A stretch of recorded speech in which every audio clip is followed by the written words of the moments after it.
João, capítulo 11. A ressurreição de Lázaro. Estava então enfermo um certo Lázaro de Betânia, aldeia de Maria e de sua irmã Marta. E Maria era aquela que tinha ungido o Senhor com unguento e lhe tinha enxugado os pés com seus cabelos, cujo irmão Lázaro estava enfermo. Mandaram-lhe, pois, suas irmãs dizer: Senhor, eis que está enfermo aquele a quem tu amas. E Jesus, ouvindo isso, disse: Esta enfermidade não é para a morte, mas para a glória de Deus, para que o Filho de Deus seja glorificado por ela. Ora, Jesus amava a Marta e a sua irmã e a Lázaro. Ouvindo, pois, que estava enfermo, ficou ainda 2 dias no lugar onde estava. Depois disso, disse aos seus discípulos: Vamos outra vez para a Judéia. Disseram-lhe os discípulos: Rabi, ainda agora os judeus procuravam apedrejar-te, e tornas para lá? Jesus respondeu: Não há 12 horas no dia? Se alguém andar de dia, não tropeça, porque vê a luz deste mundo. Mas, se andar de noite, tropeça, porque nele não há luz. Assim falou, e depois disse-lhes: Lázaro, nosso amigo, dorme, mas vou despertá-lo do sono. Disseram, pois, os seus discípulos: Senhor, se dorme, estará salvo. Mas Jesus dizia isso da sua morte. Eles, porém, cuidavam que falava do repouso do sono. Então Jesus disse-lhes claramente: Lázaro está morto, e folgo por amor de vós, de que lá eu não estivesse, para que acrediteis. Mas vamos ter com ele. Disse, pois, Tomé, chamado Dídimo, aos condiscípulos: Vamos nós também, para morrermos com ele. Chegando, pois, Jesus, achou que já havia 4 dias que estava na sepultura. Ora, Betânia distava de Jerusalém quase 15 estádios, e muitos dos judeus tinham ido consolar a Marta e a Maria, acerca de seu irmão. Ouvindo, pois, Marta que Jesus vinha, saiu-lhe ao encontro. Maria, porém, ficou assentada em casa. Disse, pois, Marta a Jesus: Senhor, se tu estivesse aqui, meu irmão não teria morrido. Mas também agora sei que tudo quanto pedires a Deus, Deus te concederá. Disse-lhe Jesus: Teu irmão há de ressuscitar. Disse-lhe Marta: Eu sei que há de ressuscitar na ressurreição do último dia. Disse-lhe Jesus: Eu sou a ressurreição e a vida. Quem crê em mim, ainda que esteja morto, viverá. E todo aquele que vive e crê em mim nunca morrerá. Crês tu isto?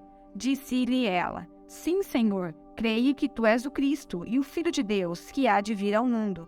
E dito isto, partiu e chamou em segredo a Maria, sua irmã, dizendo: O mestre está aqui e chama-te. E ouvindo isso, levantou-se logo e foi ter com ele. Ainda Jesus não tinha chegado à aldeia, mas estava no lugar onde Marta o encontrara. Vendo, pois, os judeus que estavam com ela em casa e a consolavam que Maria apressadamente se levantara e saíra, seguiram-na, dizendo: Vai ao sepulcro para chorar ali. Tendo, pois, Maria chegado onde Jesus estava e vendo, lançou-se aos seus pés, dizendo: Senhor, se tu estivesse aqui, meu irmão não teria morrido.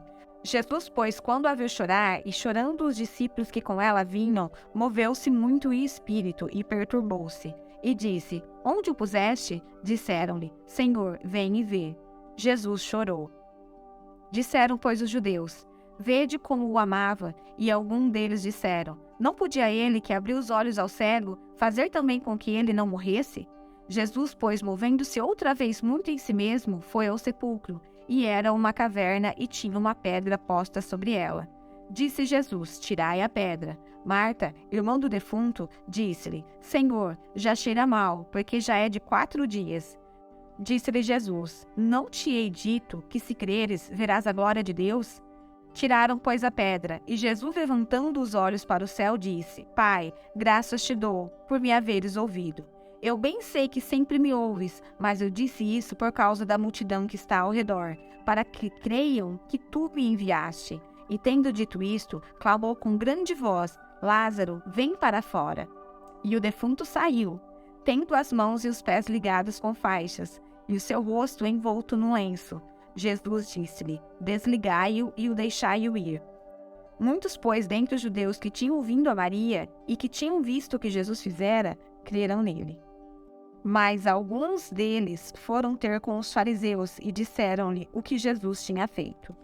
Depois, os principais dos sacerdotes e os fariseus formaram conselho e diziam: Que faremos? Porquanto este homem faz muitos sinais. Se o deixarmos assim, todos crerão nele, e virão os romanos e tirar-nos-ão o nosso lugar e a nação. E Caifás, um deles, que era sumo sacerdote naquele ano, lhes disse: Vós nada sabeis, nem considerai que nos convém que um homem morra pelo povo, e que não pereça toda a nação. Ora, ele não disse isso de si mesmo, mas sendo sumo sacerdote daquele ano, profetizou que Jesus devia morrer pela nação. E não somente pela nação, mas também para reunir em um só corpo os filhos de Deus que andavam dispersos. Desde aquele dia, pois, consultavam-se para o matarem. Jesus, pois, não andava manifestamente entre os judeus, mas retirou-se dali para a terra junto do deserto, para uma cidade chamada Efraim, e ali andava com os seus discípulos. E estava próxima a Páscoa dos judeus, e muitos daquela região subiram a Jerusalém antes da Páscoa para se purificarem. Buscavam, pois, a Jesus, e diziam uns aos outros, estando no templo: Que vos parece? Não virá a festa? Ora, os principais do sacerdote e os fariseus tinham dado ordem para que, se alguém soubesse onde ele estava, o denunciasse, para que o prendesse.